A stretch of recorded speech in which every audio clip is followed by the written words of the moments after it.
Ray is the most successful hedge fund manager of our time, but probably most integral to your success is the way you built the culture at Bridgewater, centered around this idea of radical transparency. You shared a lot of these principles in your book, Principles, Life and Work, the best-selling book. I know many of you in this room probably have read it. So we're going to learn some of these tools from Ray, and if you would like to ask him a question, you can use your smartphone, your tablet, or your laptop. Go to slido.com, that's SLIDO.com, type in the code GEF, and you can submit your questions, and we're looking forward to a great presentation by Ray.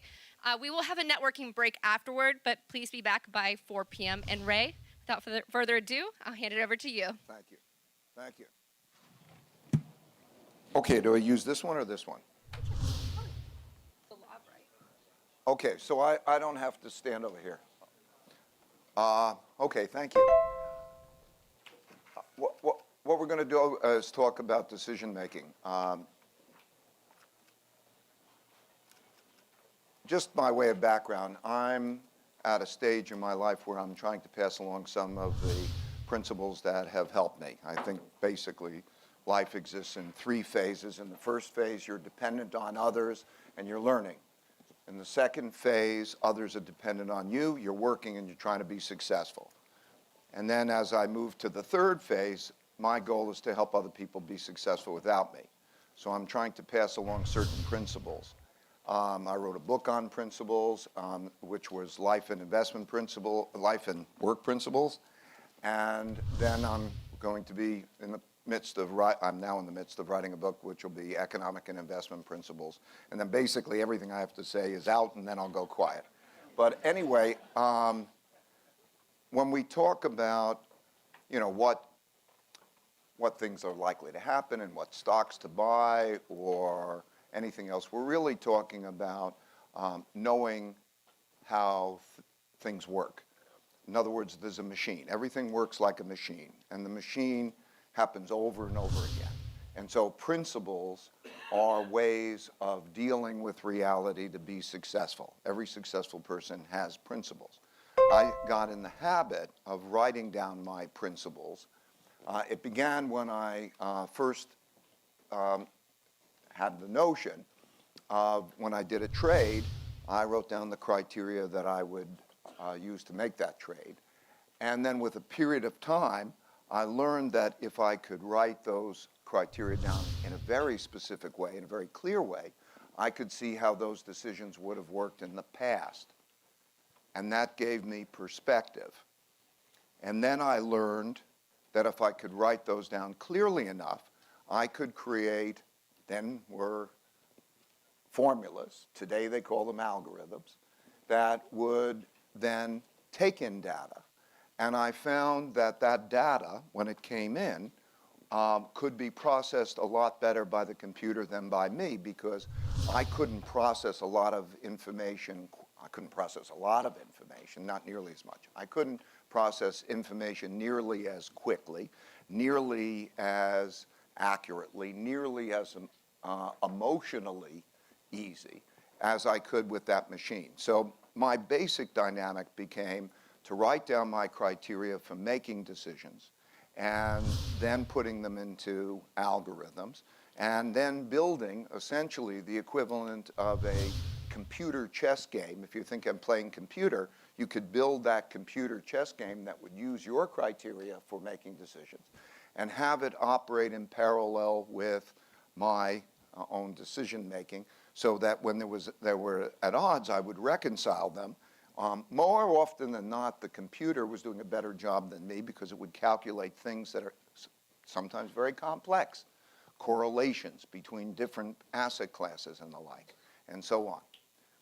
Okay, also, what I learned was the best way to run a culture was to have a real idea meritocracy. In other words, let the best ideas win. So rather than just me making ideas, I learned through the difficulty of it that if I could have people stress test my ideas, and we could stress test each other's ideas so that we could argue, we could have thoughtful disagreement, we would raise the probability of coming up with the best ideas. We would draw out the best ideas, And by using also algorithms and rules, we could think through the criteria for making decisions rather than just make decisions. We could think through the criteria of making decisions and can have perspective on that. And then if you just make your criteria for making decisions, then you can accumulate that and you can compound your knowledge. So we created an idea meritocracy. And so just to give you, so what I'm going to describe here, I've explained more about principles, but I'm going to describe from principles to algorithms to computerized decision making. And this is just literally a yellow pad that sort of gives you an idea of like how I would scribble out these rules. And I would write them, and when they get programmed in, and that's back in the old days, and we would put them back into computers. And then what I learned from that is that my alphas, my return streams, from the decision rules, not the return streams from the markets. The return streams from the decision rules, in other words, my alphas of how I would try to beat the market, could be produced in looking back how that would work. So these are just different decision rule return streams, and it shows what their accumulated result is. And it's different from the market. For example, think about it. If you were to be short the market, it would be the opposite of what the stock market did or whatever the market did, right? And so then if you're active, I buy, sell, then you'll have those return streams. And having that perspective of how I would have made decisions in the past and doing that with other people so we could examine the criteria for saying what are the best ways to make decisions gave us a perspective and gave us an ability to operate in that way. And then I realized that I could have the computer talk to me. I could program it in such a way where what we call it is auto text. But just like my own brain would describe what it was seeing, I could make the computer, we could make the computer, speak to us in terms of that. And so literally write reports. This is just a piece of, I did a study on debt. It was Principles for Understanding Big Debt Crises. By the way, it's free online if anybody wants to download it, Principles for Understanding Big Debt Crises. And the back part of that is all written by the computer because of the criteria put in the computer, and it can communicate with me, and I can communicate with the computer that way. And I found that to be, tremendously helpful.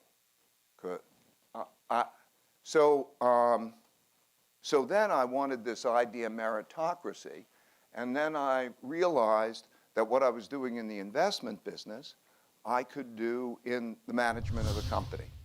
In other words, when I started Bridgewater, it was me, two-bedroom apartment, and so on, and the investment part of it and the managing the company part of it both grew up from under me. So I was responsible. I had two responsibilities: to make good investment decisions and then also to run a company. And so as I was dealing with the running the company part of it, and I wanted to do the algorithms, I realized that I could do the same thing for making management decisions, and we could collectively do the same thing for making management decisions, which would make for a better culture. In other words, if together, collectively, you can agree on how you're going to be with each other, and you write that in rules and what the best rules are, first of all, you have principles that everybody will understand. You could say, am I going to live by those principles? You could see those work principles written in my book, Principles, Life, and Work. But that also required me to think about how I was going to do that. So I realized that I could, anything pretty much that my brain could do or see or think, I could, with the help of a lot of people, convert into computers doing the same thing, if I thought about it. And that produced this sort of compounding. So this is just a wheel that we think of, or these are various apps that I've created or we've created over a period of time that describes the things that we do. So I'm going to shift my attention from investment decision making and draw your attention to management decision making and try to convey how to have an idea meritocracy. Because the most important thing is how you make decisions. So when you start to think about the power of an idea meritocracy and the power of using various apps to collect data and to help you through that, that's very powerful. So I want to quickly take you through what those apps look like. There are a number of apps, but starting at the bottom of that and thinking of it as somewhat of a sequence. Before hiring, you want to think about what we think of as a role spec. What is the type of person that we want to fit into a job? Everybody has strengths and weaknesses. Everybody thinks differently. And so when you think in each job, what is the type of person that will be best for that job? Sometimes a very creative person might not be organized, or a very organized person may not be creative, and somebody has different skills. And so you need to write a job spec. What type of person do I want in that in a very specified way?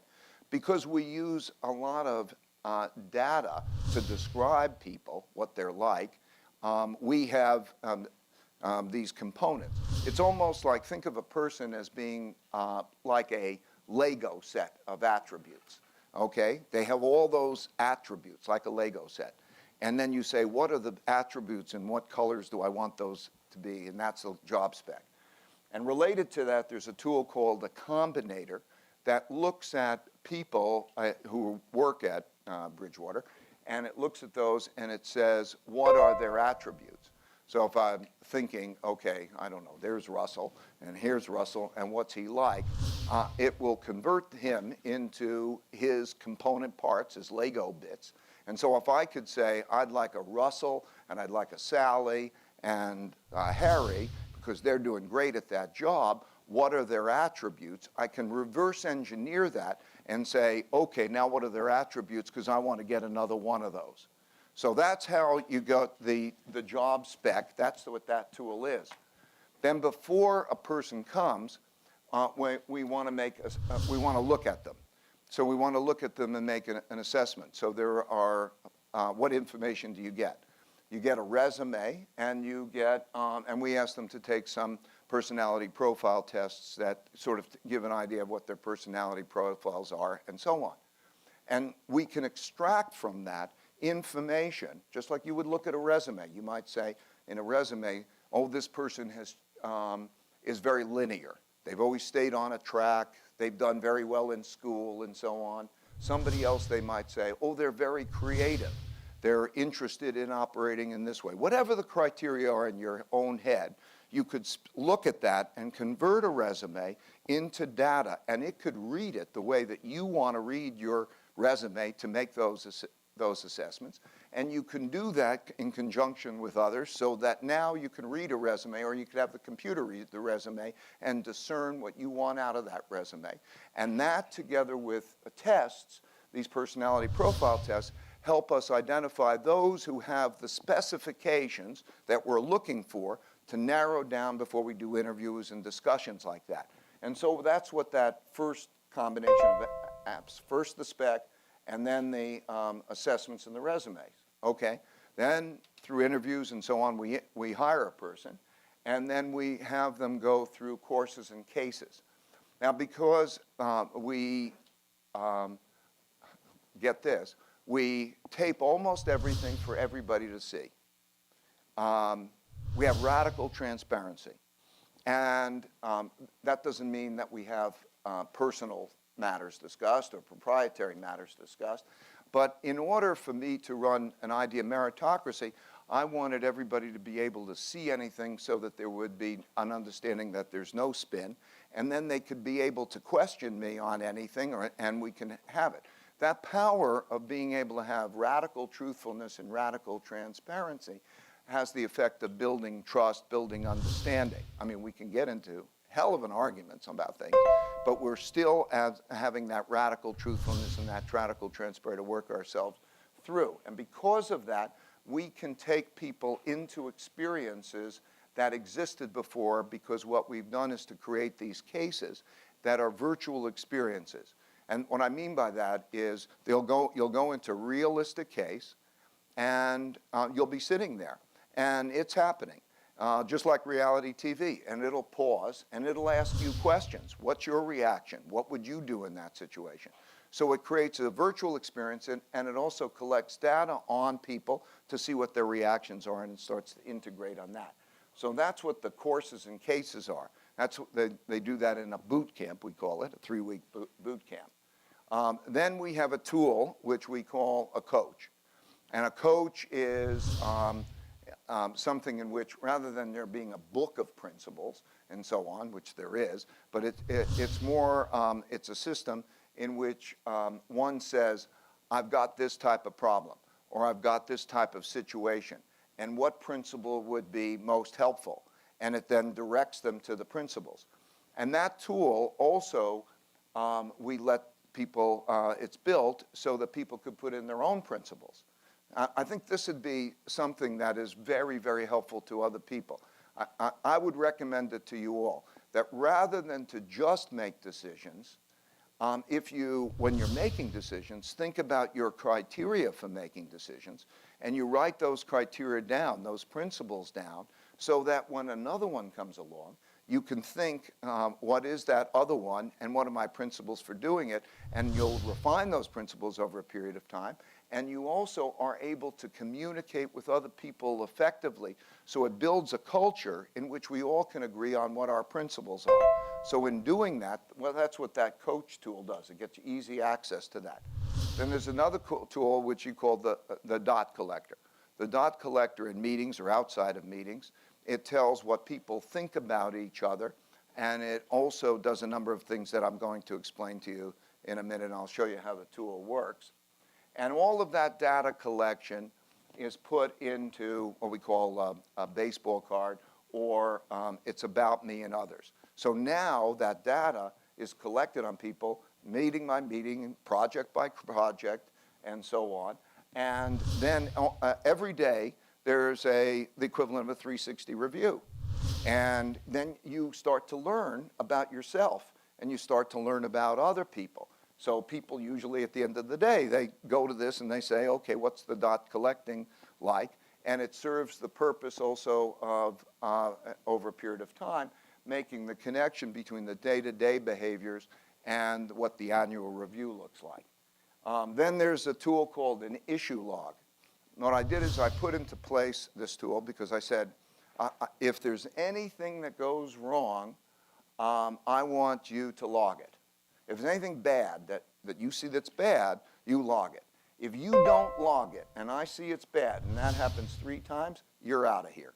So that you're going to bring those problems to the surface.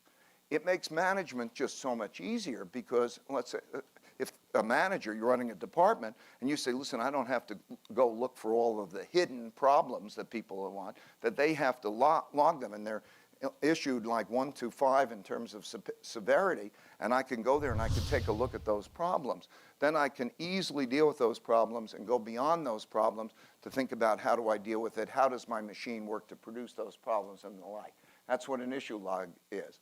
A daily update tool is a way that I and others keep in contact with each other. I have a number of direct reports, and I'm all over the place. And I want them to write down what they're doing, what their issues are, and I'll take a look at those. And then we'll have interactions, and I can get a picture that way. I also can very easily see data. So that, in other words, I could see what is the happiness level, what is the stress level, because it's so easy to just click happiness level 4, stress level 5, whatever that is, and I could see that all around the company, and I could see how it changes. So that way I can go to that part of the company or that place and then have a conversation with them. That's what the daily update tool is. Another tool I call is a pain button. And what I mean by that is, I have an expression, that pain plus reflection equals progress. Because if something went wrong, you're being communicated. Nature gave us pain, psychological pain, for a reason, to signal us. And so if you reflect well on that, there's a way of operating. And the way that operates is it collects all of those things that are painful. And then it has reflections in terms of, is that a chronic pain? Is it always with the same person? And it specifies like, well, what are you going to do about it? What's your plan? And it monitors, did you execute that plan? And is that pain, and then how is that changing over a period of time? Like biofeedback. If the same pain is happening over and over again, and you're having with the same person, and you're not doing something, you could expect it to continue. And so it creates that kind of biofeedback. Then, of course, there are a lot of metrics or KPIs that we're looking for performance indicators. Then I created another tool which I called a contract tool. A contract tool is a tool where, you know, if we go into a meeting and we say, okay, you're going to do that and I'll do this and we'll do that, and it'll specify who's going to do what, when, at what date that will be completed. And then it makes it easy to know what your obligations are to others, because it'll maintain an ongoing flow of, hey, I'm supposed to deliver this, this, and the other thing, and here's my list, and if I do those things, fine. Or did somebody make a commitment to me, and are they doing it, so it allows that to follow through. And then, of course, there are disputes, arguments, different disagreements. So rather than just have those, I created a tool which I called a dispute resolver. If you have a dispute, okay, what are the protocols that you should go through to resolve that dispute? And I won't spend a lot of time describing it, but it deals with 3 different levels of dispute. You know, just you and I have a dispute. How can we deal with it together and so on? Or higher levels of dispute, the equivalent of like, how would you get a Supreme Court decision out of that dispute? So that's the series of apps that have been created. And my hope is to make those available to everybody, make them available to the public as I'm trying to put that out. What I want to do is just show you how one of the first tools that we'll put out, which I call the dot collector. I just want to show you how it works, and then we'll talk about it. So this is the dot collector. A week after the U.S. election, our research team held a meeting to discuss what a Trump presidency would mean for the U.S. economy. Naturally, people had different opinions on the matter and how we were approaching the discussion. The dot collector collects these views. It has a list of a few dozen attributes, and so whenever someone thinks something about another person's thinking, it's easy for them to convey that assessment. They simply note the attribute and provide a rating from 1 to 10. For example, as the meeting began, a researcher named Jen rated me a 3, in other words, badly, for not showing a good balance of assertiveness and open-mindedness. As the meeting transpired, Jen's assessments of people added up like this. Others in the room had very different opinions. That's normal. Different people are always going to have different opinions. And who knows who's right? Let's just look at what people thought about how I was doing. Some people thought I did well, others poorly. With each of these views, we can explore the thinking behind the numbers. Here's what Jen and Larry said.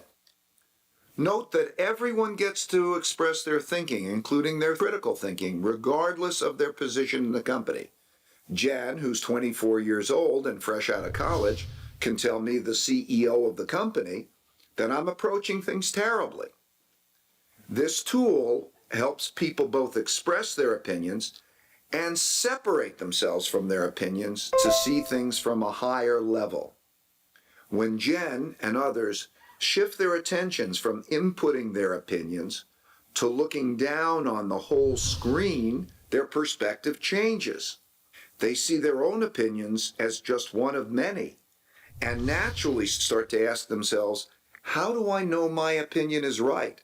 That shift in perspective of going above it and seeing the full range of views shifts the conversation from arguing over individual opinions to figuring out objective criteria for determining which opinions are best. Behind the dot collector is a computer that is watching what all these people are thinking, correlates it with how they think, and communicates back to each of them based on that.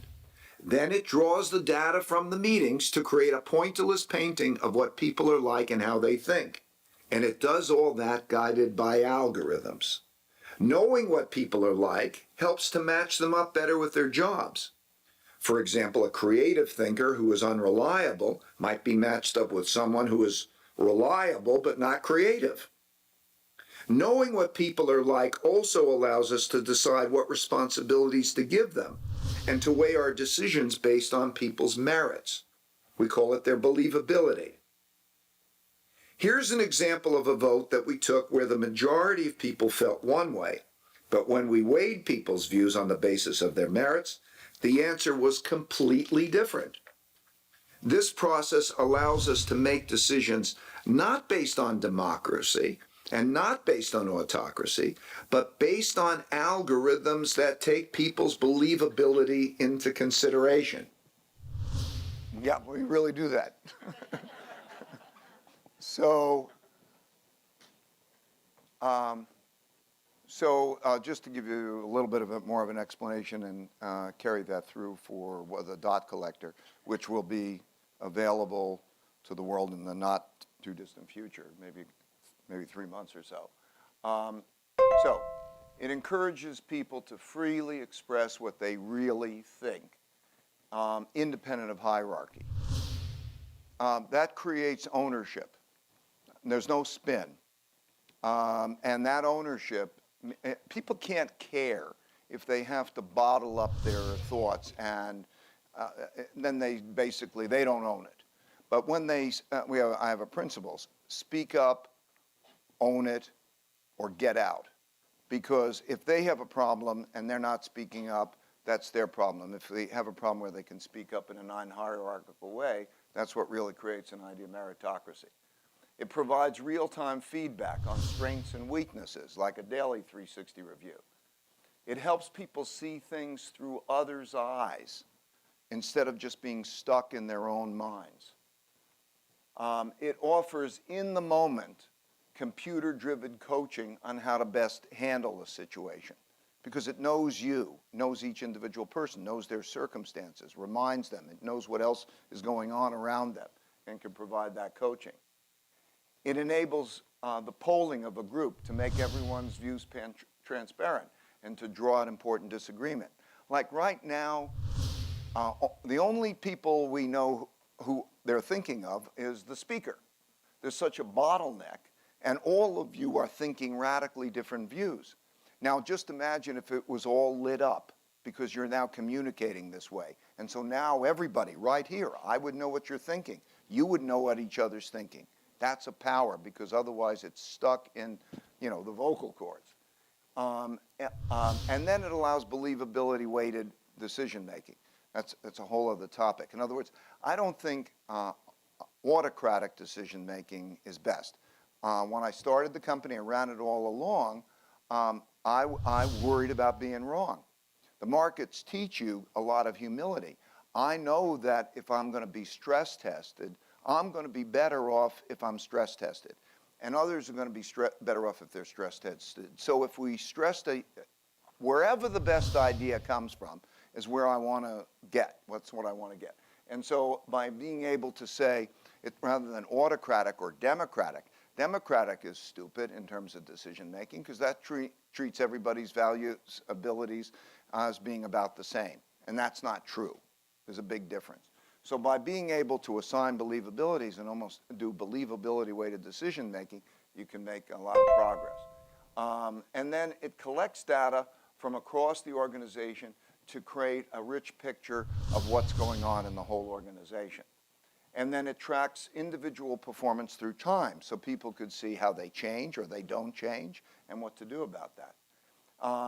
So basically, it also converts data to intelligence. So when I say converting data to intelligence, it speaks to you. It communicates in that way. So what we've done over the last, I'd say 6 months or so, a lot of companies were very keen to do this. Big Silicon Valley companies and so on. I can't tell you all the names. But what we did is we put it into their environments so that they could customize it for themselves and make it better. So, for example, we used to have it on iPads, but then we put it on, handheld devices, and then operating in terms of certain ways. And what they've told me is that it has a big impact because 96% of all employees say that they want to hear feedback regularly. Typically, 60% want it daily or weekly. And so be able to give them feedback on a daily or weekly or moment-by-moment basis and then connect that to their annual reviews is a big deal to people. It also keeps them engaged. And 77% of HR executives believe that performance reviews are inaccurate because of these generalizations. You give once a year you sit down and you're trying to remember what it is, and everybody just has a different picture. Well, if you build them up piece by piece, they're more accurate. And then it produces a lot more engagement. So it was pointed out that that there's been growth in revenue over the last 7 years of companies with more engaged employees have had revenue growth of 2.5. So anyway, people are excited about that. So now, I would say to you as these things go out or to others, the real questions are, what do you want? You don't have to operate in an idea meritocratic way. You don't have to do anything that I'm saying. It has been the basis of our success. And so I would say there are 4 things that when you go away and you think about this, you might ask yourself. Do you want to have idea meritocratic decision making, and in what degree? Second, do you want to know what people are really like and what you're really like? Or do you want to hide that? Most people, it's a little bit embarrassing. It's like, being naked in front of the mirror or something. It's maybe not necessarily a pretty picture, but if you get past it, it's good.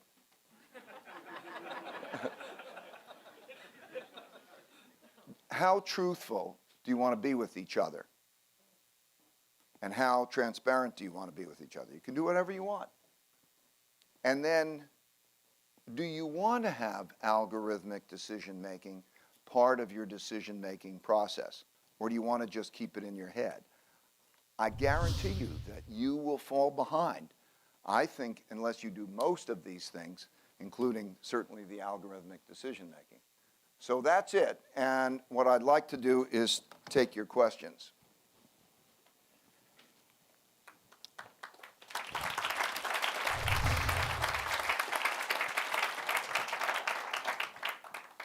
Okay, I get some choices. How would you begin a cultural transformation toward an idea meritocracy when a firm may not have the benefit of technology and so on? The first thing is I think in any relationship, you're going to stand back and say, you have to say, how are you going to be with each other? And you have to flesh that out, because that's the culture. And it's true not just in an organization. It's true in your family relationships. It's true in anybody, to be clear about those things. So more important than any technology is to write down how you're going to be with each other. I see that I'm over time, so why do you think this type of management can work across all corporate and world cultures? Well, that's a big statement. I would say across cultures, the book has been translated into 34 languages. And in China, I was told that it was the largest selling book last year. And, but in any case, a lot of books have been sold in different cultures and different languages. And I think that the idea of writing down one's principles, whatever they may be, and operating together on that basis is good. And if you look at the history through cultures, idea meritocratic behavior, that's Confucian came up with idea meritocratic behavior. Those types of things, they work. And collective decision making is far better than any individual decision making. So I think that it's an effective process. Anyway, I'm out of time. I did my 30 minutes, and thank you for your attention. The 2019 Greenwich Economic Forum is brought to you by Bridgewater Associates. Meaningful work, meaningful relationships. Churchill Asset Management, Nuveen, a leading provider of senior and unitranche debt to middle market companies. Ropes & Gray, bright past, brilliant future. Aurora Capital, inspiring partnerships. And Gramercy Funds Management, we are emerging markets. Special considerations to Bank of America, life's better when we're connected. Noah Private Wealth Management, a leading wealth and asset management service provider in China. Guotai Jinan Futures, a leading brokerage firm for commodity futures and financial futures in China. China Industrial Securities, a comprehensive financial group providing full-spectrum financial services in Hong Kong. And Titan Advisors, built like a hedge fund. Special thanks to the Financial Times and Greenwich Business Institute for hosting us. And thank you to all the sponsors who helped make this event possible. We'll be right back after these messages. Don't go away.